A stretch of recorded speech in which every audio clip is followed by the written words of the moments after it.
dal leen jaamu seen chaîne YouTube le Coran et ses secrets di leen ñaan bu leen fàtte abonné ci chaîne bi bës ci cloche de notification bi bu ko defee vidéo bu ñu dugal rek ngeen bokk suñu koy njëkk jot yal na yàlla def jàmm. 2.0 Abdoulaye Diaw fële ca Ourossogui voilà donc très bien imam on va parler de li nga xamante ni moom mooy actualité di gërëm bu baax Amath Kane imam actualité bi nga xamante ne mooy actualité Tafsir 2.0 donc en attendant donc imam Ndoye mi ngi topp Tafsir imam en parlant d' actualité gis nañ ni instant bi assemblée ñu ngi ko doon junj léegi que Sénégal gi ñu nekk dañu wax on parle de jubbanti bokk na ci actualité yi gis nañ démb aussi président demoon na fi nga xamante ni mooy ñi nga xamante ne mooy waa magistrature pour maanaam tàmbale liggéey bi nga xamante ne mooy joyante yi loolu yëpp jëm ci wàllu justice gis nañu tey li nga xamante ne moom mooy conseil commission ad hoc créé nañ ko fi nga xamante ne mooy assemblée haute cour de justice créé nañ ko imaam mbir ni muy demee nii ci wàllu justice est-ce que amu ci yaakaar. waaw loolu pàcc la ci wàllu li nga xam ne tey ñoom ñoo jiitu woon te loolu c'est important ñu régler seen compte. loolu nag damay ba ñu focus ci rek yaakaar ne loolooy liggéey bi. xam nga léeg-léeg nga ne ci benn fànn ba sàggane benn fànn bu am importance.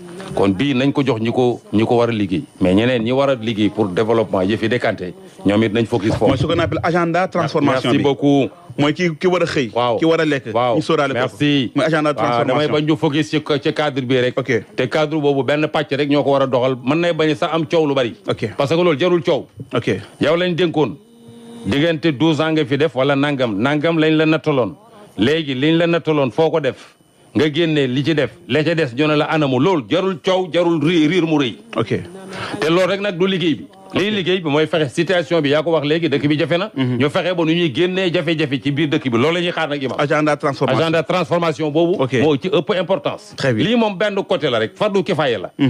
maanaam du gouvernement bi yëpp ñoo ciy focus. dafa am ñu ko dénk. groupe bu ndaw ñoo koy liggéey nañ continuer seen liggéey. warul jël actualité. déedéet du jël actualité réew yëpp xam nga Sénégal. Sénégal laa gis ñun dañuy focus ci benn affaire mel ni lii rek moo fi am. duñu waxtaan ci économique duñu waxtaan ci développement duñu waxtaan ci fi réew mi toll yooyu yëpp déedéet dañ naan rek woo nañ diw malaanam càngaayam rajo yi yëpp ak journée yëpp buñ xëyee ci la ñuy ne mel ni Sénégal loolu rek moo fi am.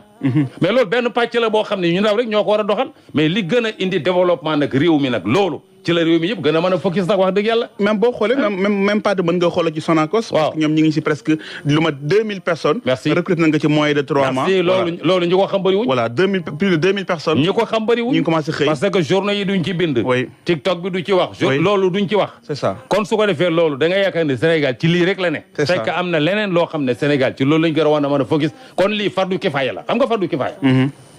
fardu kifaaya mooy loo xam ne bu amee groupe bu ko taxawee wàcc na ña ca des. ña ca des nañ defi leneen.